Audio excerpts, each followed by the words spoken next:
Great. Well, I'm going to be your facilitator, trainer, teacher, whatever you want to call me. It's fine. My name's Dave. I usually peel the jacket off to be a little less formal, but we are videotaping this, and I have a wire hanging around my neck, so it looks better like this. So I'm going to leave my jacket on. My name is David Liddell. My company name is SKYE Business Solutions, and everything I do revolves around teaching people how to be better leaders. Strategic planning, executive coaching, and classroom-style training just like this. Although today's only an hour, I'm going to try to fill your brains with some really good stuff that you can take away and do something with it. Allison is sitting in the back. She's my faithful coordinator, you know, and all the other things that you do for me. Thank you. And yeah, absolutely. And only one. You're my only friend.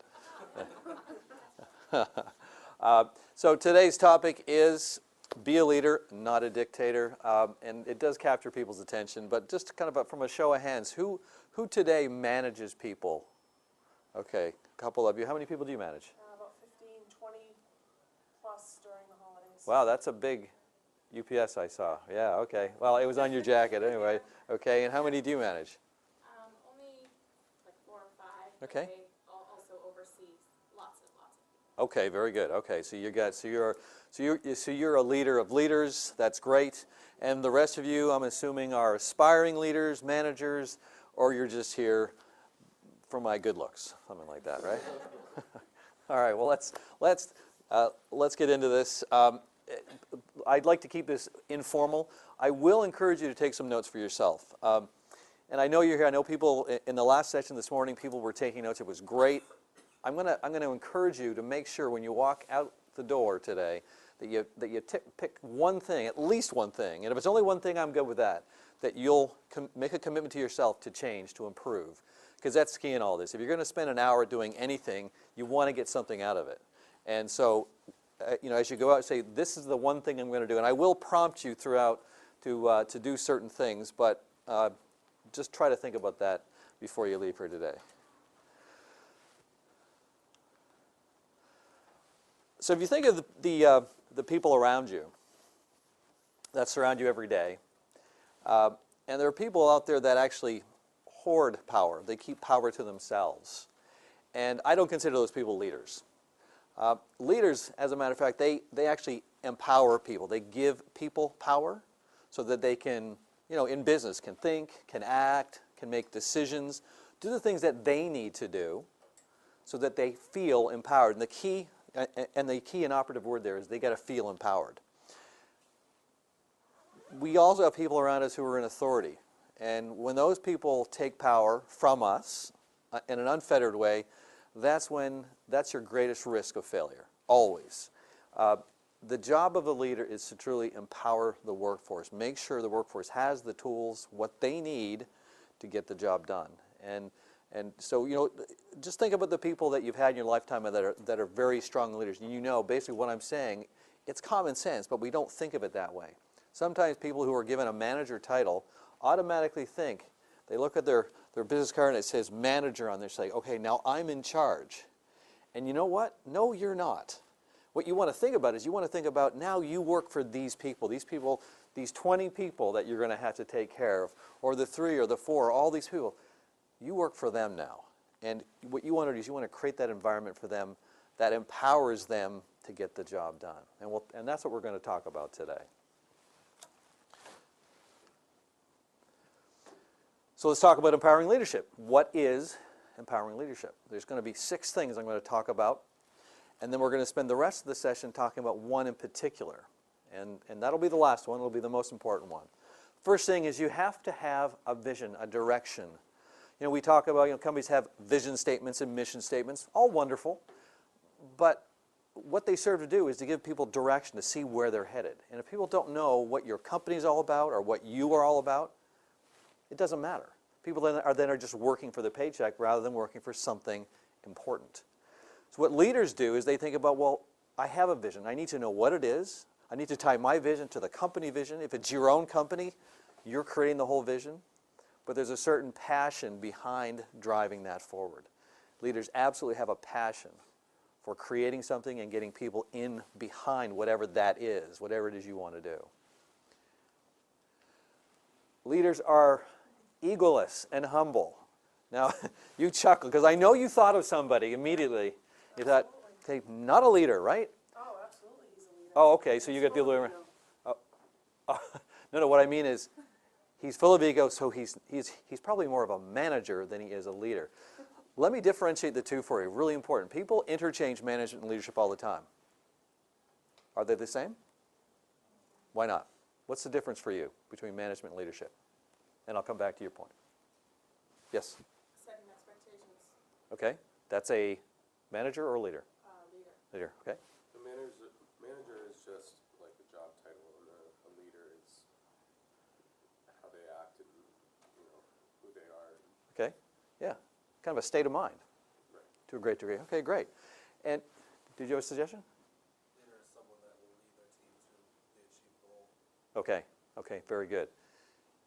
All true. The difference for me is I keep it very simple. I try to anyway, because people have a tendency to overcomplicate the world. Manage your business.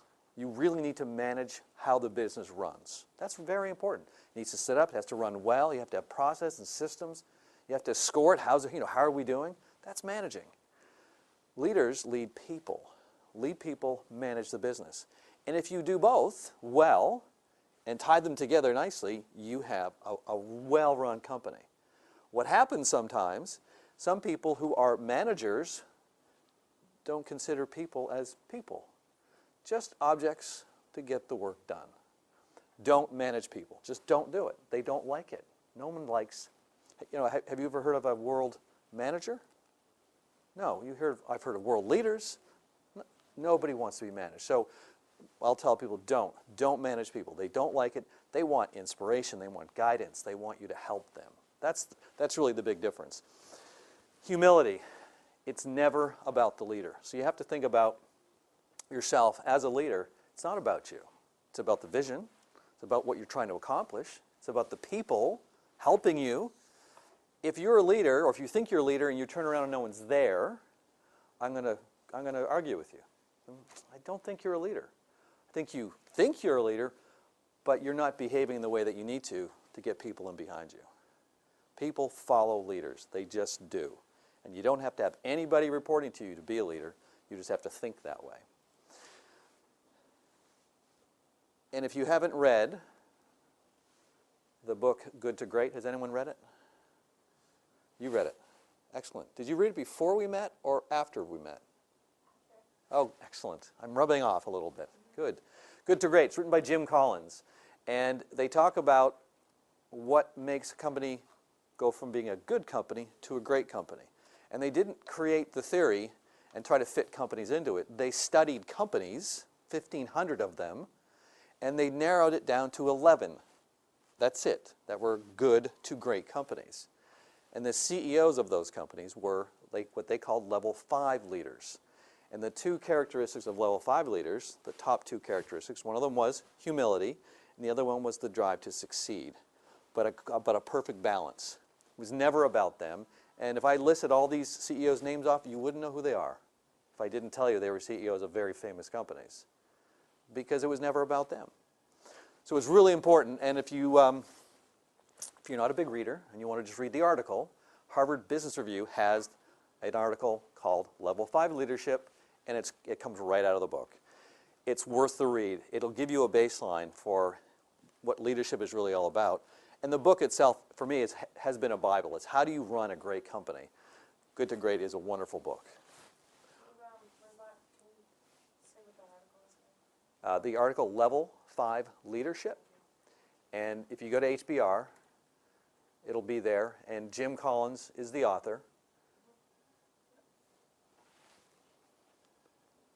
And if you can't find it, send me an email. I've got a copy. I'll send it to you.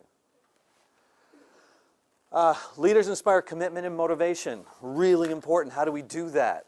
Do you motivate people, or are people already motivated? I guess there's there's really a question that comes with that.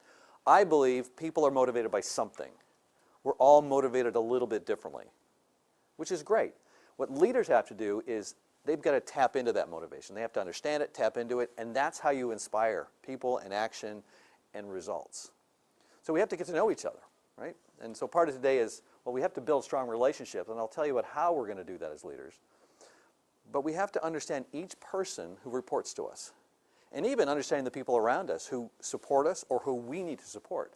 The better we understand each other, motivations, desires, needs, all the things that they have, the better we come across as leaders, because we then come across as actually caring about people. Someone in this morning session, he said, well, this is what I do when I build relationships. I said, well, why do you do that? And he paused. He said, well, because I care. I said, yes, you come across as authentic and genuine. So your actions follow the way you feel. So if you try to fake leadership, I can give you the book, right? Here's the book on leadership. Read it. A great leadership book. It's a bit thick. It's long. It's called Leadership Challenge. Wonderful book. It's got all the leadership theory in there that you want. But it's just a book. You have to learn how to apply it. You have to understand yourself. You have to learn how to make sure you understand where your strengths and weaknesses are. And that's what this is all about. All right, let's keep going. Every organization has the basics. Process, system, people. You have to have financials. You have to have a culture. What leaders do is they look at the organization holistically to understand, how is it working? Is it working well? They look at the structure and the process and the people, and it's like, is it working? Is it structured well? Do we have the right environment so that we can all succeed? And sometimes the answer is, we don't. I'm called on, in the last year, I probably had, Allison knows this, I probably had 5 or 6 companies call me and say, we are struggling with our culture. We know what we want to do. We know how we want to succeed, but we know we have a problem. Our culture isn't where it needs to be. The values are off. The beliefs are off. People aren't as happy as they could be. How do we fix it? And it's a function of how leaders act and behave. Because leadership is not, as much as we wrap skills and competencies together in with leadership, leadership is not a step-by-step process. Although I'm going to give you some step-by-step processes today. It's more about how you view all the elements of leadership and how it fits into your world. Okay. Leaders act from positive beliefs. That might be as easy as saying, hey, you've got to be optimistic. You have to be the glass is half full. It is partially that. When times are tough, we want positive leadership. We want people saying, yeah, it's tough, but we can fix this. Yeah, we made a mistake, but we'll learn from it. There's another great book, and I made some recommendations this morning, so I'm trying to repeat the same ones. There's a book called Leadership and Self-Deception. And if you haven't read that one, it's very interesting. If you've read anything by Patrick Lencioni, he writes his books like fables, stories, business stories. This one is written in the same fashion. It's called Leadership and Self-Deception, and the author is the Arbinger Institute, Arbinger. And what they talk about is where you come from as an individual, how you see the world. Are you truly objective about the way you're seeing things, or are you allowing the way you feel, your perceptions to color the way you see the world? And it's pretty interesting. The way we process the world is through our emotional brain. We see things. Even for someone who's not an emotional person, you have emotions, right? We all do. It could be a happy emotion. It could be a sad emotion. But we process everything through our limbic brain. It's part of our brain that every one of our experiences is processed through your limbic brain, your brain that feels, and then it goes to your logical brain that processes and makes sense of it, and that's your neocortex. Well, that's the way we work. But what happens is, if you feel a certain way, let's say you felt a certain way about a person at work. Let's just say you weren't a big fan. You didn't care so much about them because maybe they weren't a nice person. But you're thinking of somebody. We work together with her. Now, okay, for everyone, but especially for the two of you, this person now, because the way you feel about this person, you are going to look only for the things that she does to justify the way you feel about her. Because we want to be right. Doesn't mean you're right, but that's the way it works. So it's worthwhile thinking about this and thinking about this particular book. It talks about just that. Are you really seeing the world for the way it is? Are you really seeing people for the way they are? Or are you allowing the way you feel about somebody, right or wrong, to color that? It's a challenge. It's something to think about, because what leaders do is they rise above that. And that's why I'm absolutely perplexed as to how our political system is all messed up today. None of it makes sense to me. But people are voting with their feelings rather than their brains. So, with that in mind, remember, things aren't always the way you think they are. Slow down, process, be objective. And then finally, and this is where we're going to spend a lot of time today, trust. Leaders build trust in organizations. So if we think about the people in your business, the people you trust, there's probably a group of people you really trust, and there might be a few people that you really don't trust, and then there's everyone else in between. How do you know if you trust somebody at work or in life? How do you know? Okay. They're genuine. Okay. They may have your best interests instead of their own.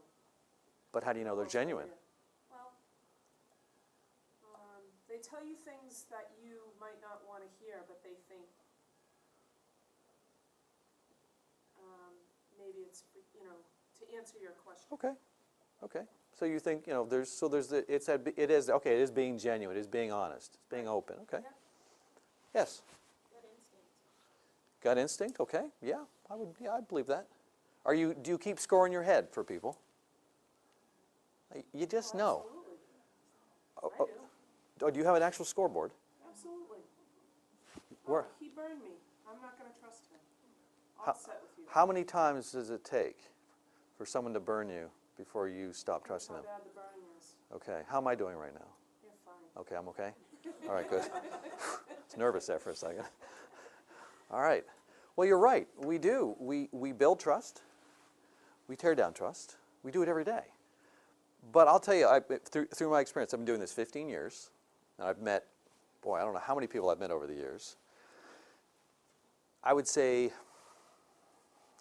in the last 15 years, I can count on one hand people that I truly thought were divisive, like bad people, like not good people. And but the challenges I see, it's not, are you doing it on purpose? People do it without knowing. Someone might burn you without even knowing it. Now you've got something going on, you've got a scorecard going in your head. It's like, hey, Dave burned me that time. He's new. I'll give him a pass this time around. But I pulled some of the trust away. I only get so much. And as we pull trust away, you can get overdrawn. Another book, 7 Habits of Highly Effective People. Has anyone read that? Sometimes you're forced to read it in school. I don't know. Read it. Oh, I know you read it.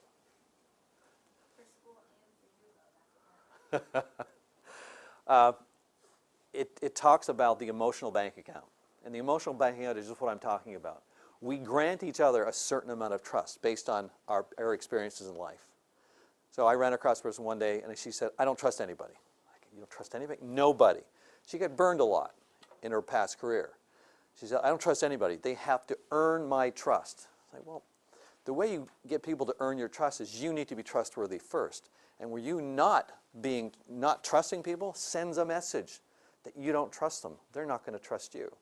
So there is a little risk involved in trust, but we have to build it up. Because at times we take our withdrawals, and if we get overdrawn, that's bad for the relationship. Think of a person in your lifetime that you trust. I mean, absolutely trust. Get someone in your head, okay? And out of the blue, you get an email from this person at work. It's not a nice email. It's kind of a little harsh and kind of blasting you a little bit. What's your thought about this person who you trust? What's going to go through your mind? Anger. Okay. Probably that they're having a bad day. Okay. What else? Yes. Insecurities. Yours or theirs? Theirs. Okay, possibly, yeah. You're giving them a break. You're saying, well, I trust, something must be wrong. Now, let's take that exact same email, and it's somebody you don't trust. What thought goes through your mind? Exactly, right? It's, oh, what a jerk, doing it again. Whether they've ever done it before, you just don't know. Trust is, it's the lubrication that keeps businesses running well. And it is the leader's responsibility to build it and sustain it. Trust is a function of how we communicate, how we act. And the way we communicate, 7% of communication is the words. Everything else is tone, body language, how we set example. That's how we communicate as leaders. The words mean nothing, and that's why emails are so dangerous. Only 7%. If I had a disagreement with Emily today, and tomorrow she sends me an email, I'm going to read her angry tone in that email, whether it's there or not. And I'm going to fire a nasty one right back at her. And she's going to go, what's wrong with this jerk? And off we go. So we have to be careful about how we communicate. We can't take it for granted that we're just in business managing a business. We're not. We're running a business, we're managing a business with people in it who we have to take care of and build them up. All right. Let's talk about trust. Okay, let's just define it. How do we build it up? How do we tear it down? There are three things that we do. Or there's three areas, three categories. And so we got to think about integrity. We have to think and act from a set of guiding principles. Very important. We all have values. We all grew up with our values. We have to be competent in what we do, not just as business people, but also as leaders. We have to have certain leadership behavior that people say, yes, this person knows how to lead, or this person knows how to manage. And then, of course, we have to have compassion. And compassion doesn't mean touchy-feely. It means I recognize you're a human being, I'm one, you have needs, I have needs, the business has needs, we got to make all of this work.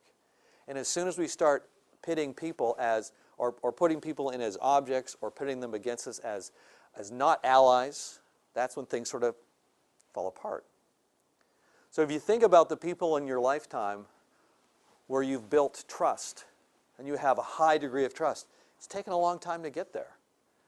And once you get at a high degree of trust, there's very little, I mean, short of something really, really bad happening, there's very little that's going to tear that relationship apart. Because if your trust is really high and you get that nasty email, you're just going to go see them and say, hey, what was that about?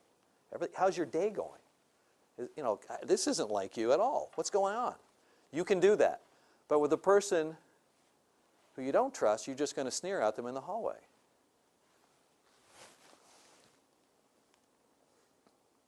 So let's talk about leaders. Think about leaders in your lifetime. I'm going to give you a second. I want you to just think about the leaders you've had in your lifetime that have made a positive impression on you.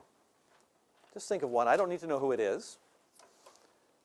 Just take a moment, get that person in your mind, and then I want you to jot down, well, actually, no, just think about how they build trust or how they built trust with you.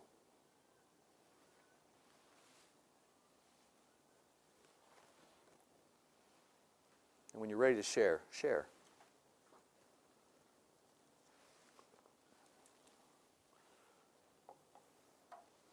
Yes, sir. One of my jobs that I had, my boss, he was a guy who graduated from school. Yep. And let's see, we were in like landscaping. So the thing was, he would give us the orders as to what place to go and what to do on this particular job. Yep. And that mostly consisted of either picking up logs or whether we had to rake a certain area up. Sure. So I guess at first we figured that, wow, it's one thing for you to tell us to do it all the time, but we never see you do anything. Yeah. Until we found out that not only did he have so much stuff to do, but he would come out there and show us, you know, how to do this, how to do that. Then he would take off, and then he would come back and check up on us, see how we were doing, and, you know, it's like, oh, well, you're not a desk guy at all then, you know, so you actually do get your hands dirty. So he was willing to get in there and teach you, show you. Right. Yeah. You know, it's funny. That was my son's first job. It was he worked for the guy that did our lawn. Great guy, and he did just that. My son said he was really good at doing just that. He'd get in there and he'd show you how to. He was very particular. He wanted things done a very a specific way, but he'd let you do it. But he'd get in there with you, and he was very hands-on. He was willing to get his hands dirty. That's great. What else? I'm assuming you've had some leaders in your lifetime. Yeah. I had a supervisor once who trusted me to take on certain opportunities, and then by fulfilling and doing them right, the trust then became mutual. Yeah. Yeah. So it was sort of like a give and take. Good, great, and it does. It always is a bit of a give and take, isn't it? It takes time. I mean, some of us will trust others very quickly, and some of us won't. Doesn't make it right or wrong, but the more, trust begets trust. If you give trust, it does come back in your direction. All right, let's continue on here. So in terms of how leaders build trust, using in all three areas, do what's right instead of what's easy. Leadership is easy. Easy, easy, easy, until it's not. And then it's really not easy. It can be very, very difficult. You have to fulfill your role as a leader. We'll talk about what those things are. And then I want you to think beyond yourself, okay? It starts with the people around you. Let's build a culture. Let's build an environment where people can thrive and grow and really understand what it is they need to do to be part of the business. So if you're not familiar with this is Maslow's hierarchy of needs. And this is where it starts. You have to have basic needs. You have to have a roof over your head. You have to have food. You have to feel safe, okay? Think about certain parts of the world today that they don't have that. Lots of places in the Middle East, people don't have the basic needs today. They just don't. So how do people get to this level? You can't. It's almost difficult. But some people do. They overcome the adversity. People also have to have their psychological needs met. They need to belong. People want to go to work and say, this is where I belong. This is good. It doesn't mean you're ecstatic and happy and laughing every day. What it means is you're going someplace that you believe in. There's a mission and a vision that you can follow, and you know you belong there. The number one reason why people leave their company is because they don't feel good about themselves going to work. They grab that handle and they go, oh, darn, I just don't want to be here. That's the number one reason. Whether it's the manager, whether it's the culture, it's just they don't feel good about themselves, and that's really just a bad place to be. So what we have to do is we've got to make sure people understand, do I belong here? Am I part of this community? And it's the leaders who create a culture where people feel they belong or don't belong. Culture starts at the top. I work with a lot of small companies, so companies that are, say, 150 people and less. And the CEO alone of that company has a huge impact on the culture because it trickles down from the top. The CEO impacts the leaders, the leadership team, their behaviors, which impacts the next level and the next level. And that's what makes the culture. So we create culture through our behaviors. So every single one of you in here has your own set of behaviors. And they're habits, right? We all have our own habits. Habits come and go, but to break a habit, it takes about 21 days, they say. It's really hard to change your habits. Habits are good. We create habits to make our lives easier. You guys actually have a habit. Every one of you has the exact same habit, but you do it a little differently. But everyone has it, the way you get up and get ready for the day in the morning. All your stuff is in your bathroom in a certain place, right? Right? When you travel, you take all that stuff with you, and you set it up in the bathroom, in the hotel room, in the exact same spots, right? You go, it's your habit. It makes life easier. You can roll. It's like, I'm ready. Okay, out the door I go.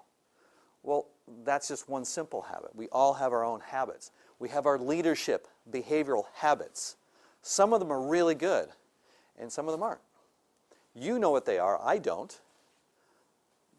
But that's where you got to figure out what are my good habits and what are the habits I really need to work on. And that's something you got to figure out. But I'm going to ask you, think about if you're going to change, you got to think about what are my habits? What am I working well at?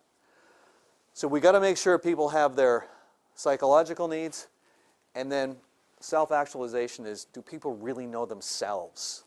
Do I know what I'm good at? I mean, do you really know what your weaknesses are? Do you know what your strengths are? Remember, and don't forget, a strength can be a weakness. What I mean by that is if you overuse something, that can be a weakness because you might be beating somebody over the head with this great strength that you have, but you gotta think about yourself. So this whole, you need to reflect on yourself, and you need to understand what you need to do so people really feel as though they belong. So here's what's critically important. There we go. So this is what employees need most. Empowerment, okay? We talked about what empowerment is, but people want you to believe in them. When you ask an employee to take on new responsibility, what are you telling them? I trust you. You're capable. And they want, and when you give them more authority and more decision power, you're saying, because I trust you, I know you can do this. So people want to feel empowered. And empowerment, okay, is not something that the person being empowered does. It's what the leader does to make them feel empowered. And I use the word feel purposely because when you feel empowered, you'll see people light up, their eyes get big, they move faster, better, they solve more problems. And for the control freaks in the room, this is a new word for you. You want your employees to feel that they own it, okay? You want people to feel like they have ownership in your business. They own the responsibility, they own the outcome. This is really important for these people. And these are the people that are counting on you to create this environment for them. And then encouragement. Think about encouragement as simple as, I like the way you did that. That was really good. Please keep doing it. That's it. There's today's newest generation, they're completely misunderstood. I do a lot of conferences, go to a lot of conferences, and the questions are, well, tell me about the newest generation, the millennials. And you'll hear you hear things, well, they're entitled, they're lazy. They're just like, stop, just time out. No, that's not true. First of all, their parents created the everyone gets a trophy environment. It wasn't their fault, number one. Number two, they just want to be encouraged. Tell me when I'm doing something right. You tell me what to do right, and I will do it again and again and again. And when I'm not doing it right, I want to know too. But don't wait a half a year to tell me. Tell me right now and help me fix it. That's all they want. They don't want a trophy. They don't want fanfare. They don't want to be put up on a stage and said, you're the greatest person in the world. Most people don't want that. They just want a little bit of help to say, tell me when I'm doing it right. And I'll tell you what, it's really simple. That which gets rewarded gets repeated. You'll tell someone they're doing it well, they're going to do it again. All right, let's keep going. Leading by example. All right, so guess what? We all lead by example, all the time. If you happen to be a manager, you are on stage all the time. And what I mean by that is people watch you. What's his or her mood? Is it a good mood? Is it a bad mood? Boy, they're successful, and that's their behavior. Well, sometimes their behavior, they're not successful because of their behavior. They're actually successful in spite of their failures. So what we have to think about is we're always setting an example. So what I'd like you to do, I'd like you to think about some leaders in your lifetime, positive leadership. And I want you to write down three things. Three things and you can pick, it can be one leader or multiple leaders, but I want you to think of one or two, maybe three leaders, but write down three things that person or those people did or have done that impressed you as being a good leader, meaning setting a good example. Go ahead and write those down, and I'm going to do something with that. I'm going to help you with that is.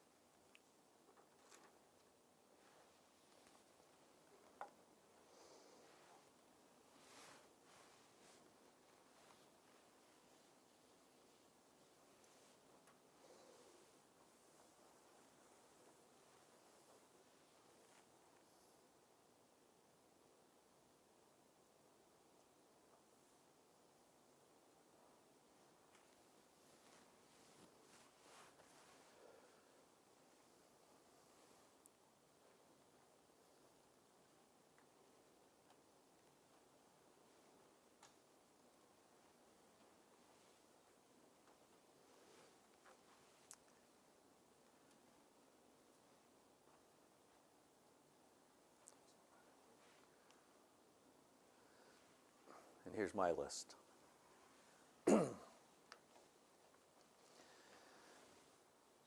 So let me take a few responses. I don't need all three, but just give me one. Yes. One of the most influential people in my life, in terms of employment, he enabled people to change personally, bent over backwards for me. Change meaning to improve themselves? I'm curious. How did he do that? One example would be he fitted the bill for a coworker's anger therapy. Okay, interesting. And it just because he was a student of the game, really, meaning he really cared, wanted people to grow, wanted to help people. Yeah. Okay. Very good. That's great. Yes, sir. Creates a team atmosphere. Okay. And how would you describe a team atmosphere? Like, well, what this leader does is attributes all of our like successes, like as a building, as a team effort. Gotcha. Never, like takes credit for it, or like he does like recognize individual successes, but also like attributes like what we do every day to everyone. It takes all of us to make this happen. Yeah. That's great. That's great. Yes, I think you had something. And I always tell the story about, I've been in the work field for too many years to count. No, seriously, 40 years. And for the first time in my life, my job, just recently, I just landed a job.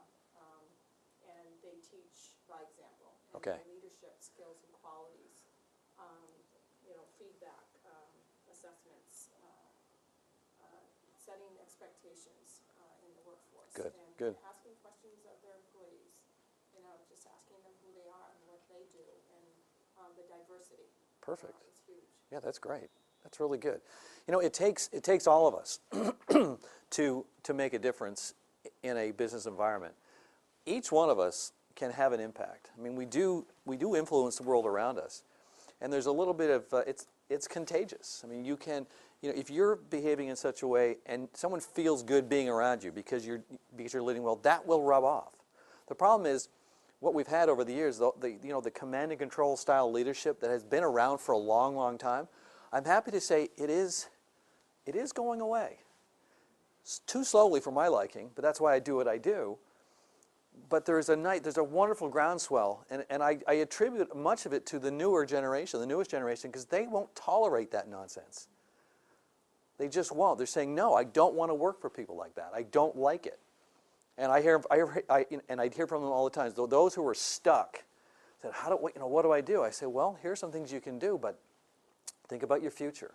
Where do you want to be? What do you want it to be like? And make a difference yourself. And it does. It takes everybody as leaders to think about, what do I want? What do I want to stand for? And what do we want our culture to be? Absolutely critical. So you've got 3 things written down there. These are leaders that have inspired you, had made an impression on you. I want you to circle one of them, just one. And the one that you want to work on. So you might even be good at it, but you say, no, I can be better at it, I can be great at that one thing. Or maybe you stink at it, I don't know. I don't care. You can make a difference by walking out that door. So that's the one thing I want you to do.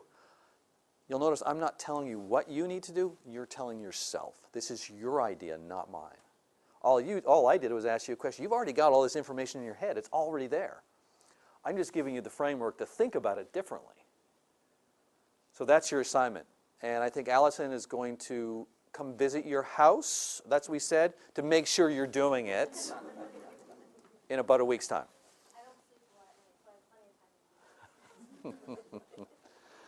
All right. Do what's right instead of what's easy. We all, in our lifetime, have key moments. These are the moments when we have to truly respond. Well, leaders have them every day. It might be a decision you have to make, a really important decision. It might be someone who's not performing. You have to have a difficult conversation. I talked about how easy it is. Well, it is. But the problem is, with leadership, as you're rolling through the day and everything's smooth and doing well, nobody notices. Sorry. But they will notice when you've got to make an important decision. They will notice when you screw up. And you will screw up. We all make mistakes. You just have to learn from them, okay? So it's very important to ask yourself these questions. This is my litmus test for, are leaders doing what's right versus what's easy? First of all, you have to do what's best for the business always. And it's not a greed thing. It's not we have to make more money for the business. No. What's best for the health and the success of the business? Every business has to think about 4 areas. You have to think about happy customers, satisfied customers. You have to think about a great culture where you're going to attract and retain the best talent. You have to have good, solid operations. Things have to work well. And you have to have good financials. So when you make your decisions as a leader, in terms of what's best for the business, think of those 4 areas. And that will help you say, is this the right decision? Or if you're not acting, and you should be, most leadership mistakes happen out of inaction rather than action. Are you living up to the cultural values? We talked about culture early. Culture is what it's like to work at your company. If I were to walk through your company and talk to random people and say, what's it like to work here? What would they say? Okay. Wonderful.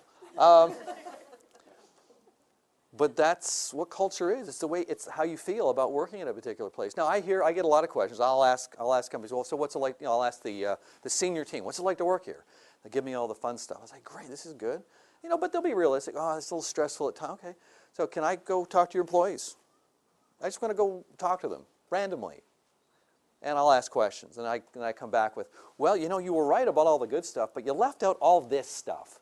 What's going on? And they look at me like, what are you talking about? No, this is what they told me. Don't you know? No. Now, I'm going to tell you, your management, your leadership, they're not intentionally trying to piss you off. Oh, sorry, camera guy. They're not trying to upset you. They're trying to make good decisions. They're trying to act well. They're trying to behave the way you hope they will. They don't know sometimes. People that have been around a long time have grown up under a command and control style leader themselves, and they think that's the right way to do it. It's not. People don't respond well to that. People will work really hard for your paycheck if you're trying to control them. They will run through walls if you lead them. You just have to pay them fairly. I'm fortunate, Allison works for free. A little bit engagement goes a long way. Yeah, no, I don't have to pay anybody I work with. I'm just so engaging. All right, how will my decisions impact my top performers? Really important. Leaders, managers sometimes will make decisions on an exception. Someone isn't behaving well. One person. All right, new rule, we're going to do this. And now you've just upset all your top performers because they're doing it right. No, stop being a coward.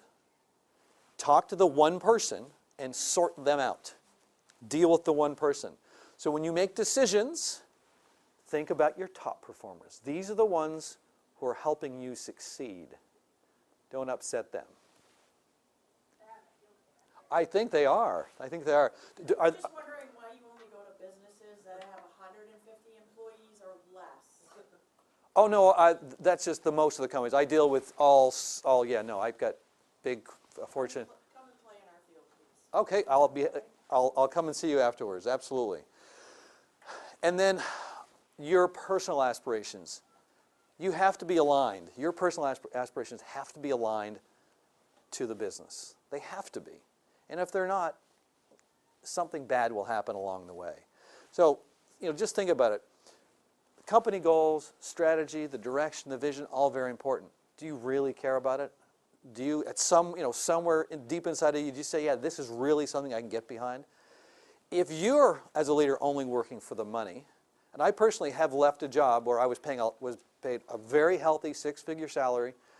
I left because I didn't like the culture. I didn't like my boss who would yell regularly, and didn't care for it, not one bit. And I said, nope, don't like this at all. I left for a lower paying job. I was happier. Didn't like the pay cut, but I was happier. So these are the questions you want to ask yourself. How are we doing on time, Allison? Yeah, about 7 minutes. 7 minutes. I think I can get through this in 7 minutes. All right. This is one of my favorite quotes, and you all know it. You've had people in your lifetime. You probably say, I don't remember what they said. Honestly, you could paraphrase possibly, but you knew exactly how they made you feel. And if someone made you feel good in your lifetime, you'll look back on that and go, yep, I know exactly what that was. There was a guy that I worked for, and I worked for him. We got acquired. Our company got acquired, and I get this new boss. Big voice, big guy, and he was like a hammer, and he drove me nuts for this first 6 months. I was ready to quit until I figured it out. The guy really cared. He was truly passionate about what he did and my success. After I got past the first 6 months, I had my head, you know where. I've got past the first 6 months, I realized this guy really was in this. He was really passionate about what he did. And yeah, his style was a little edgy at times, but it wasn't bad. And I realized, you know what, that guy, and I couldn't tell you one thing that he ever said to me. But I look back, I go, I remember the way that guy made me feel. And he was the guy on my business card. He called me a sales leader. That was my title. I had no idea what it meant at the time. Well, I do now. So remember how people make you feel. Here's a challenge for you. How do you make people feel? Through your actions, your words. So we'll wrap up with a little summary here, and then I'll take any questions you might have. You do absolutely have to lead by example. Number one, critical, everything you do, everywhere you act, every word you say, every email you send out, everything you don't do, every commitment you miss, this is all leading by example. Absolutely critical. Number one, you absolutely have to make sure you have an empowered culture. And the operative word in here is people have to feel empowered. You can say, I'm an empowering leader. But if people don't feel empowered, you're not. They have to feel that way. And then, of course, we have to build our organization on trust, but designed specifically to build relationships. Look, companies are nothing more than just products and services. But when you add people to it, that's when great things happen. And I truly believe that everybody can think and act like a leader. It's going to get really loud out there in a second, so let me just shut this. Thank you. Yeah. You see why I don't pay her? All right. No, she gets paid. I'm joking. Cheering really loudly. Okay, very good. The key in all this, okay, the key in all this is you really have to believe in yourself. You have to believe in people. You have to pull the organization together through your actions and through your beliefs. And I guarantee you, if you think about how difficult business can be and how difficult, how many challenges come your way, people solve those problems. People create new products, new services by working together. There's not one person that makes a company great. That's just not the case. You have to have the collective energies, the intelligence, the ideas, and it's all built on how strong the relationships are in the business. And that's what leaders do. Questions that I can answer before we depart? Yes? How do you, I don't know if this is a quick question, but you have, your group of employees and you want to, get them ready to go out and do their job. Yes. And you want to motivate them. Okay. How do you deal with that one cancer who just, The one person. the one negative, that one little cancer in your group that just is going to drag everybody else down? How do you deal with that? I know there's no easy fix, no quick No. answer, but Well, is there a way? I'm going to answer the way I think I can answer this because I don't know all the details, but I'm going to tell you. One, it's difficult, but first of all, you have to set the standard for what behavior is right and wrong. I mean, you have to start with expectations. If people don't understand what's truly expected of them, what they have to achieve, forget about telling them what to do, tell them what to achieve. That's the first starting point, and in that is how we behave together. That's number one. And if they're not measuring up, they need to know. They need to know they're not meeting the standard. But what's even more powerful is if you have a strong culture within your team that won't tolerate that, that's the more powerful approach, because it's not management telling that one person you're a problem. It's the company, it's the group saying, we don't like this. We don't, come on, join us, work with us, don't be like that. Now, I know the way I'm saying this sounds really easy, but I know it's not. It takes time and energy. You got to build up. Your crusty old 20-plus year employee who just hates the company and has even sued the company and won. Yes. You know what I mean? Just that. Yep. No matter what you tell me, I'm not going to do, or I'm not going to, you know. It almost like rubs off on the others. And, Yeah. you know.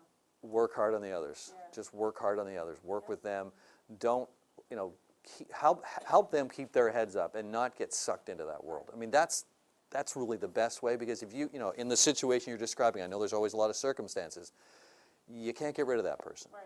Not, so, okay, what do? Well, you overcome it with, Just kind of drag them along as best you can, right? yep, that's the best you can do. I mean, I know that's not the best answer, but in that kind of environment, Yeah. in that kind of an environment, that's probably your best option. Right. And you never know, if the organization rises up and says, well, no, this is the way we want it to be, that person may turn around. I've seen it. It's rare in those cases, but you see it sometimes. Yeah. Any other questions? All right, well, wonderful. You guys were great today. Thank you very much. Appreciate your time. Everyone should have a business card with either mine or Dave's information on it. If you have any questions, you don't want to ask in a group, or you want more help, just shoot us an email and we'll back it up. Yeah, honestly, if you have any questions or a challenge or problem, present it to me. You can call me, you can send me an email. I do it all the time. Some people take me up on it. Most don't, but some certainly do, and I'm happy to do it. Thank you.